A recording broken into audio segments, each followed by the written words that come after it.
authority sheet. Hi, my name is Kendra Ford, and today I'm going to be speaking of my paper on distance learning. The advantages and disadvantages. Sorry, my purpose in writing my long report is to discuss the advantages and disadvantages of distance learning. The option of taking a web class has been available since 1728 and is still available today.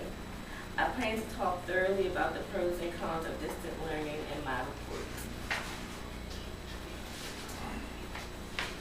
Introduction. Distant education dates at least as early as 1728, when an advertisement in the Boston Gazette named Caleb Phillips, teacher of the new method of shorthand, was seeking students for lessons to be sent weekly. In 1997, Maryland colleges and universities offered 1,245 credit courses by distance education with 29,145 enrollments. This is a chart of all the enrollments in schools. Public four-year universities had 0 in 1996, but now have 354. Community colleges had 17 in 1997, now have 837. And independent institutions had 0 in 1996, and now have 57.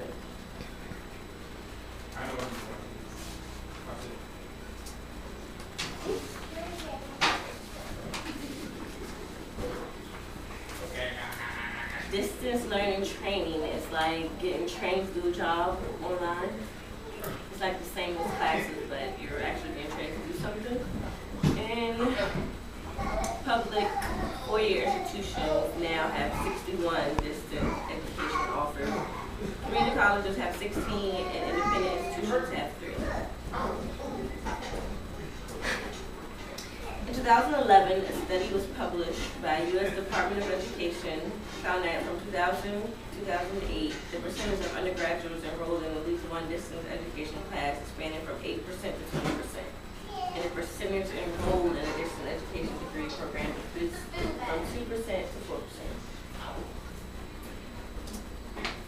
And here are the pros and cons of distance learning. Distance education is a large and growing activity at many Maryland colleges and universities. It is no longer an oddity nor an experiment, but it's accepted and viable mode of instruction. Some pros of distance learning are easier for students with disability and handicaps or illnesses to do their work. They don't have to travel to class in their wheelchairs. Elevated capacity restraints, meaning that some classrooms are too small, so they can only have like 20 students. But online, you have it's more flexible because you don't have a set class time, and it allows you to do your work whenever you want. Prices are often cheaper for online classes, so that makes it easier to afford.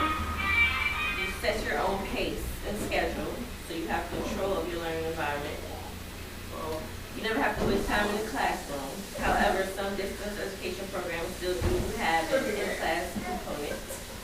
And there's no travel expenses because you don't have to drive to class every day or ride the bus.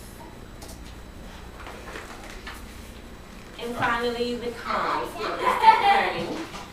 There's no face-to-face time with your instructor, so you can't like directly ask a question.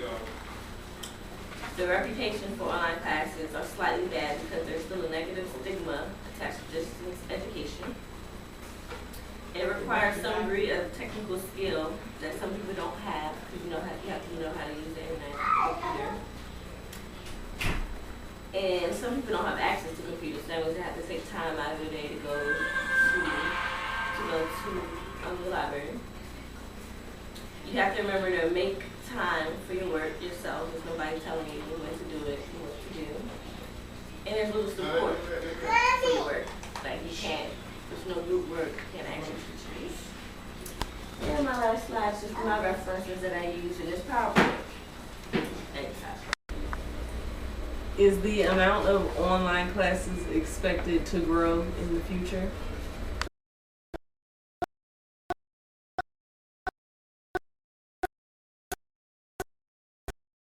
Yes, the number of online classes is expected to grow, seeing as from 1996 we had 0 classes, and in 2008 we had 1,245, so that's a big difference. So there are expected to be more.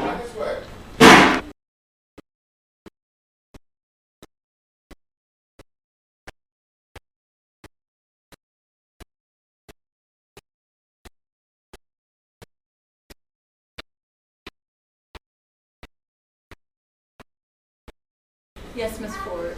Do you think that the information used online is more useful to students outside the classroom, or do you think that the inside information is more useful? I think that both methods of education are equally as useful, but online classes are more convenient because you can learn at your own pace. Is there a higher success rate for online classes versus in the classroom? There's no specific study to show that one has a higher success rate than the other.